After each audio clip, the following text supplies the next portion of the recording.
Last week we did Zaphon.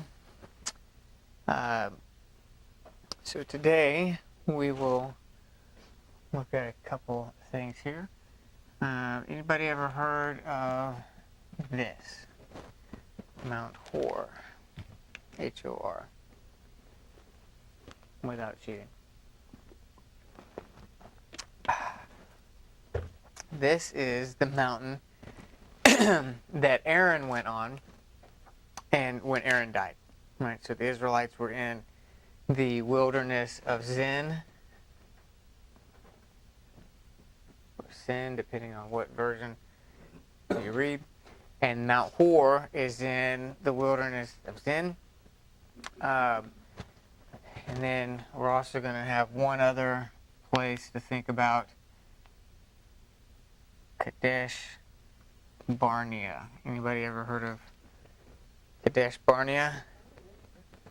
Anybody remember what happened there? Okay. So all three of these are essentially connected in some way. So the wilderness of Zin is a very large area, kind of like, almost like, say, in the United States, we said, oh, the Midwest. You know, I mean, it's a big kind of general classification for a large area of desert. Particularly the south. So this would be the wilderness of Zin. If this is Israel, Galilee, Jordan, and then the Dead Sea, Jericho and Jerusalem are in this area. And then over here is the land of Edom. And down here then is Sinai. And so the wilderness of Zin kind of covers like this area here in between Sinai and Edom. And actually into Edom's territory. And so that is kind of the name of that large desert area through there. Mount Hor is the mountain kind of, and Kadesh is kind of the area around it, like in the valleys and things, kind of that. Yes. And this is Mount Sinai, and this is Edom, and then wilderness of Zin being the area in between. And so this is the area that we're at down here, is this desert area here, modern day Saudi Arabia and Jordan, those areas. So Kadesh Barnea then is kind of is an area there, and then right near that, in that same kind of mountain range. So think Arizona, how you may have one particular mountain that kind of stands out in the range, but the whole area is kind of mountainous, kind of dry and desert. So Kadesh Barnea is the kind of village area there. Mount Hor is one of the large mountains in that range. And so the Bible says that at some points the Israelites were here, and at some points they were there. Like they would go from here to there because it was the very next thing over. So that was kind of the migration. So even though they're not the exact same spot, they're right there next to each other, and all of it is in the wilderness of Sin. So Kadesh Barnea is in Edom, right? So it is on the border of Edom, right? So it's in Edomite territory, and when the Israelites got here, this is where the Israelites were camping. If you remember, there was a time where the Israelites asked Edom to pass through their territory. And they told them no. And then they also asked Moab if they could pass through their territory, and they told them no. Both times, that was here at Kadesh Barnea is where they were at. So they're camped out here. It's a very dry place. Think, the Grand Canyon, kind of dry and rocky, that kind of area. Desert. And so they're here in Kadesh Barnea, and this is the place where Moses sent out the 12 spies. Right? So this is where they were camped. So they come to Kadesh Barnea here in Edom's territory. And it was from Kadesh Barnea that they sent the 12 spies into the land. So Kadesh Barnea's claim to fame is that it is where the Israelites refused to enter the promised land from. So that's what this area is. And so several things happened here, almost all of them negative, right? So right here in this spot, the next mountain over, the large mountain in that area is Mount Hor. And that is where Aaron died. That is also where Miriam died. They died at the same place, different times. And so there's a lot of negative things that took place at Kadesh Barnea. There's one other thing that I think is interesting. So we're talking about how to read the text and kind of get it and sit into a certain thing. And so one of the skills that we talked about in previous weeks was taking a city and then, seeing through a search what other scriptures use this same city name to see if we find any connections. So Israel goes back to Kadesh Barnea after they've been wandering for a while in the wilderness. They find themselves back. So they're kind of going around this wilderness here. Probably not a coincidence it's called the wilderness of sin. I think there's probably something to that, that the Lord allowed that. Their wandering was in the place of sin, and they refused to leave that and go into the promise. So anyways, all of the people rebelled against the Lord the first go-round in Kadesh Barnea, right? So he sends in the spies. 10 of them come back with a negative report. 2 of them come back with a positive report. Incidentally, then when Joshua sends out spies when they are ready to enter the promised land, if you notice, he sends in 2 instead of 12. He sent in 2 spies when they went to Jericho. Yeah, and so he sent in the 2 instead of the 12. But so Kadesh Barnea is where Moses sent them in, and all of the people basically essentially rebelled against the Lord because God's telling them to go into the land, and he says, well, because you're not going to go, then you're going to wander in the wilderness until all of your people are dead, your men of war. And so then they kind of go from camp to camp, from place to place, and then they find themselves back at Kadesh Barnea. And because it is such a dry place there, they have run out of water at Kadesh Barnea. And so in Kadesh Barnea, the Lord gives Moses instructions for how to get water out of the rock. Right? So this is not the first time, though, because the first time was down here in Rephidim, right next to Sinai. Right? The valley on the other side of Mount Sinai is Rephidim. And that's where the first outpouring of the rock was, where God split the rock and the water flowed out. That was at Sinai. So then now they're at Kadesh Barnea, and the people are complaining again about water. And so God tells them that I want you to strike or to speak to the rock. And so Moses gets in front of the people and says, must we draw this water out of the rock for you? And he strikes the rock, even though God told him to speak to it. And so God says, because you have rebelled against me now you're not going to enter in either. And so it's kind of interesting that both take place in this city. That originally it was all of the people rebelled at Kadesh Barnea. And then now the second go around, it's Moses who rebels. 2 different forms of rebellion, but both of them essentially the same thing, not fully obeying the word of the Lord, right? So that's Kadesh Barnea. A lot of negative things take place in that city. Probably the idea is that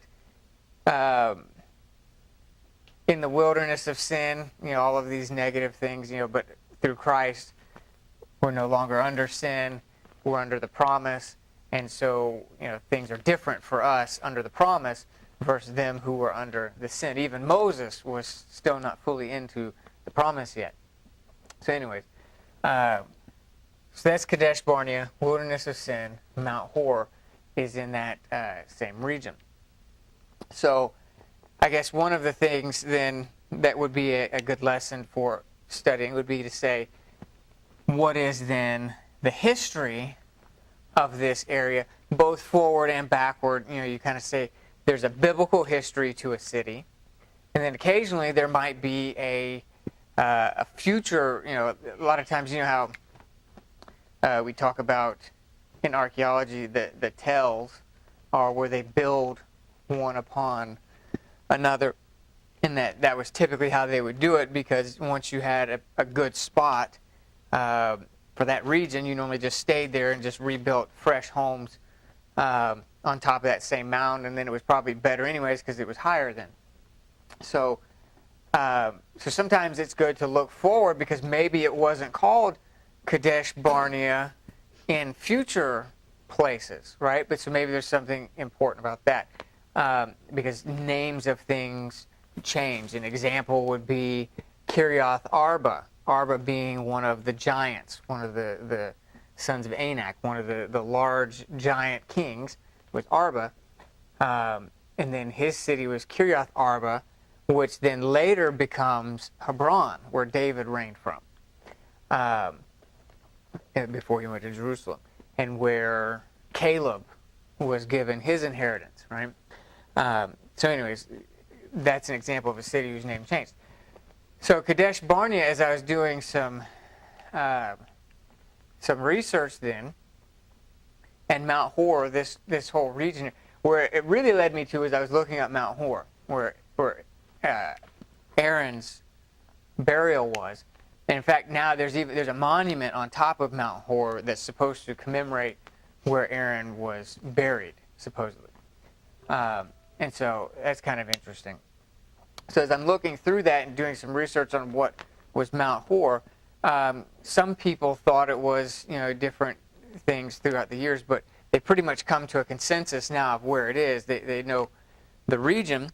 And so anybody want to take a guess on what city in Edom where was Mount Hor is today, without cheating and looking it up? Oh, okay. Well, if you look up Mount Hor, it is the mountain right outside of Petra. So if you've seen Indiana Jones, the third one, where you've seen pictures of Petra before. So the idea being then that Kadesh Barnea and Petra are basically the same general spot, right? So that area of Petra where everything is carved into the rocks there, where they kind of had the mountain face, the sheer face, and they carve in kind of just the front of a building and then open it up behind there. That's Petra, and so that is essentially where the Israelites were when they refused to go into the Promised Land. It was right there where Petra is. So one of the interesting things then about Petra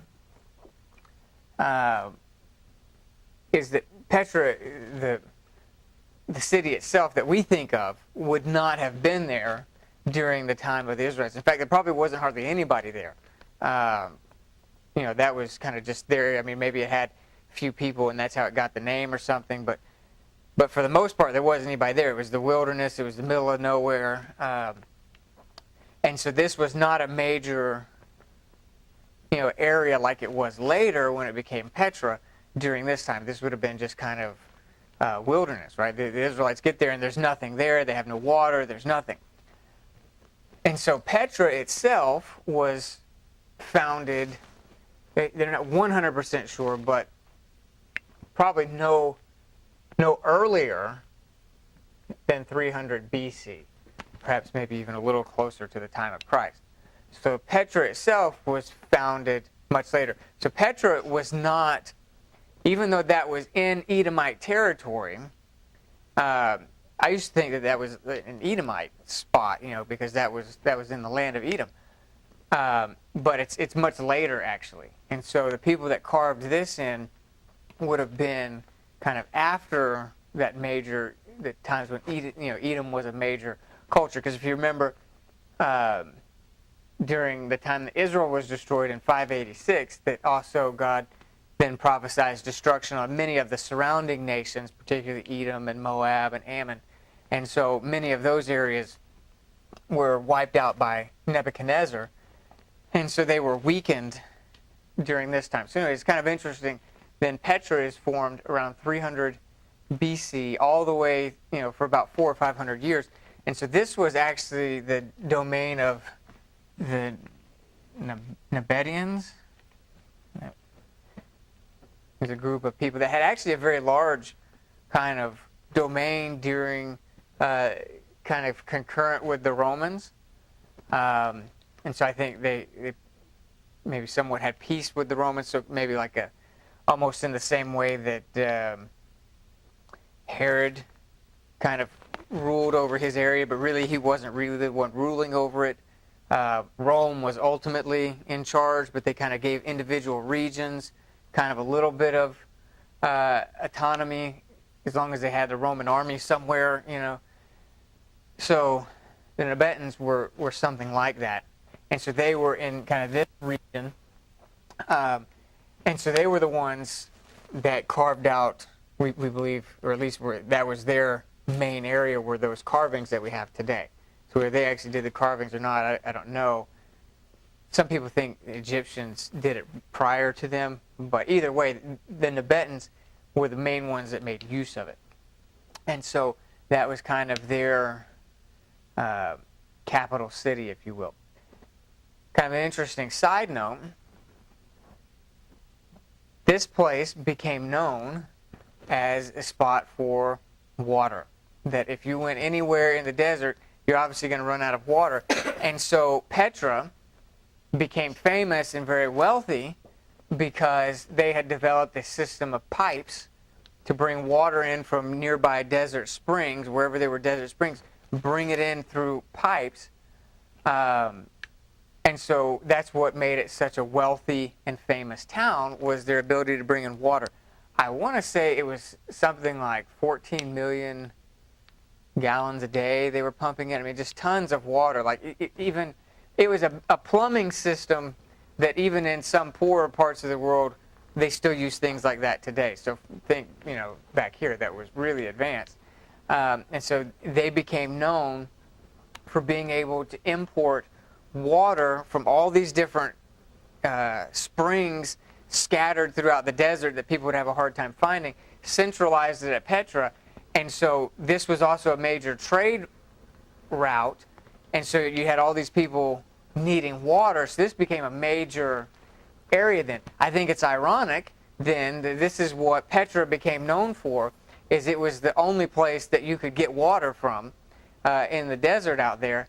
And so what was the sin of Moses was that it was all about the water, that the people couldn't find water in that area. And it's just kind of ironic, I think, that then later that same spot became known as the only place you could find water over there in that part of the world. So anyways, that's just kind of an interesting side note. So Petra then is this kind of major city there, and it's in the same region as Kadesh Barnea. So that part we know. Now, some other interesting things about Petra is that, as you can see, this is very close to the time of Jesus, right? And it went all the way through 100 to 200 AD or so with this same group. So this group would have been flourishing during the time of Christ, right?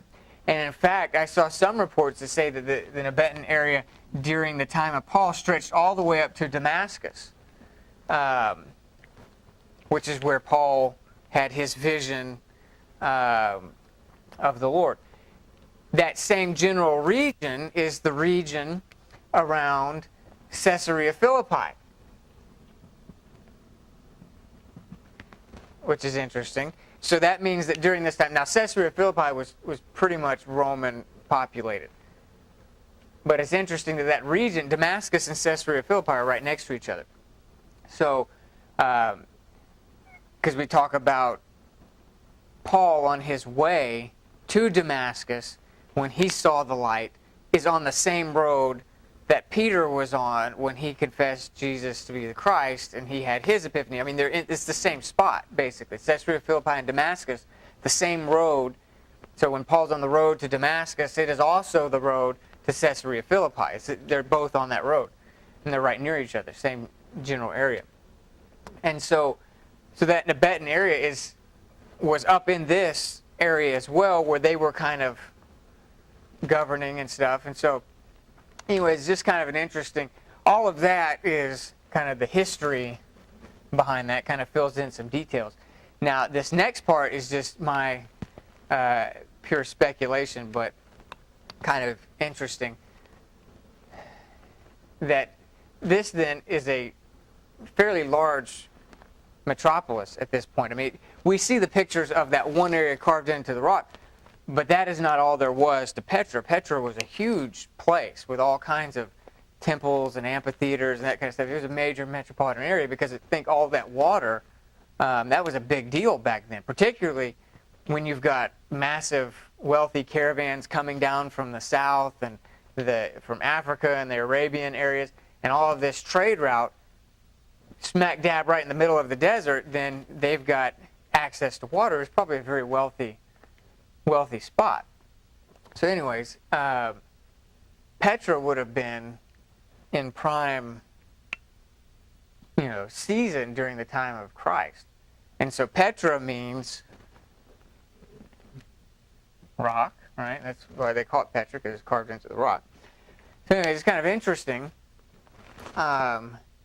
Then, and if you've heard me teach on Caesarea Philippi, that city is also, I'll use this rock here, centered around a big rock, and it has a spring right here, and then a river coming out of the rock, right? And so that's what Caesarea Philippi is, and so that was kind of the central geologic feature of the town, is this giant rock with a spring, so everybody had fresh water all the time because it was coming out of the spring. That became the religious center of the area, and so even today there's carved pictures of their idols and things in the rock, and that became a religious center. This dark hole, because it goes deep down in there, was called the gates of Hades, so that's why we believe Jesus was saying, now build my church, and the gates of Hades will not prevail against it. That was common terminology for that city. And so it's kind of interesting here. Jesus brings them to Caesarea Philippi, where you've got this rock and water flowing out of it, right? Which is kind of interesting. And then down here in Kadesh, Barnea, is where the other rock with the water flow. Because, God did bring the water out of the rock here. Moses just got in trouble because of the way he did it, but God still brought the water out of the rock. So this is the other place where... So this is Kadesh. So it was the second place. This one was kind of a desert, this place was. So this is when they come there, and Moses strikes the rock instead of speaking to it, and Moses is barred from the promised land here. But God did bring the water from the rock, right? And so it's kind of interesting then to compare these two, Caesarea Philippi and the region around it is this rock with water flowing out of it. Kadesh Barnea is, as far as Israel is concerned, historically the place where the water flowed out of the rock, right? And so it's just kind of interesting to me. This is I probably wouldn't preach this as a message, but for a teaching class, it's kind of interesting that while they're here, Jesus renames Simon and gives him the name Petrus. Yeah. And so it's important to keep in mind that there was a city name. It'd be like calling somebody Jerusalem. You can't just be, probably wasn't just calling somebody, now of course this is the general name for rock, so it could be just a general statement. But I do think it's interesting that he calls him Petros, and at the same time, Petra is alive and well, and that is the place that the Israelites were supposed to go into the promised land from, was Petra. Petra was where they were supposed to emerge from slavery to sin and enter the promise and be the people of God. This first time they go there is before any of the wilderness wandering. They have just come out of Mount Sinai. They are right on the edge of the promised land, and Moses sends in the 12 spies. This was supposed to be where God built his nation from, where God built his people from. They were supposed to go from being a people with no land to being God allowing them to cross over and take the land and to take their inheritance and to build the nation of Israel, because they're wandering here. They have no land. None of this is their inheritance. They're in between freedom and inheritance, and they're getting ready to enter in and become finally the nation that God had promised Abraham, Isaac, and Jacob. And so they're going to come in, they're going to finally get their land, and they refuse. And so I think it's just kind of interesting that the city where the first go-round, where God was going to make his people and send them into the land, at the time that Jesus is speaking to Peter, is called Petros. And so the very same city where the Israelites were supposed to get their start the first time is called Petra during Jesus' time. And so when Jesus is speaking to Peter, Petra is the name of the place that was once called Kadesh Barnea, where the Israelites failed to start and to become the people of God that they were supposed to be. And so it's kind of interesting that Jesus says, I call you Petros, and upon this rock I will build my church, right? And so it's kind of interesting that here is the image of the rock with the water flowing out of it. Petros, during Jesus' time, is the place that had the rock with the water flowing out of it. I always often wondered, why did he take it? Because this is Israel. This isn't even in Israel anymore. He took them all the way out of Israel, took them to another city that had a rock with water flowing out of it as the central hub, a place governed by Petra, right? This region. It says they didn't go to Caesarea Philippi. They went to the region just outside of Caesarea Philippi, which very well could be, if not this, it's within a walking distance of the land that these people own, and this is their capital, right? And so he goes into their land that's governed then by Petra, the city, and he gets to their land, walks all the way out of Israel, goes over to an area governed by this city, and calls Peter Petros, and he says, upon this rock, I'm going to build my church. And so I think there is a connection here between not just the rock here at Caesarea Philippi, and not just Peter being called rock, but I think there is also a connection back to the rock and the water flowing out of it in the Israelites' time. And he says, out of this rock I will build my church. The church is the New Testament equivalent of the Israelites, right? That God is saying, from Kadesh Barnea, I'm planning on building my nation of Israel. This was where they were supposed to start from. This was the launching point. From here, they were supposed to take the land. They were supposed to be the people of God, and they refused. And so now that Jesus is coming and he's building a church, instead of the nation of Israel, it is now the church. And so Jesus brings them to a place with a rock with water flowing out of it as the backdrop, controlled essentially by this area, and says to them, upon this rock I'm going to build my church. And he calls him Petra, which is the same as this. And so I think there is a connection there between the launch of the nation of Israel and the launch of the church, right? That he's saying they messed up here. And this was a physical rock, right? This was a physical rock, and they in the old covenant they messed up because it was just physical. Jesus is saying, I'm going to call you Petra because this is what I'm going to build my church on, was not so much the physical rock, but he's saying it's the people. So anyway. Is that like an echo? Yeah, like an illusion, kind of an echo. It's really like if I was going to do an echo, it'd be between two scriptures. I think this is one. It is an echo, but it's not one that you could just read and then pick up on the two parts of the text without doing some additional research, because it doesn't. Nowhere does the Bible make the connection between Kadesh Barnea and its name during the time of Jesus' day of Petra, right? And so I do think it's kind of interesting that they went way out of the way. So there's something about Caesarea Philippi and that region over there that's important, because it wasn't even in Israel. They left Israel. That's the only time during Jesus' ministry that they did that. And they went all the way over to Caesarea Philippi.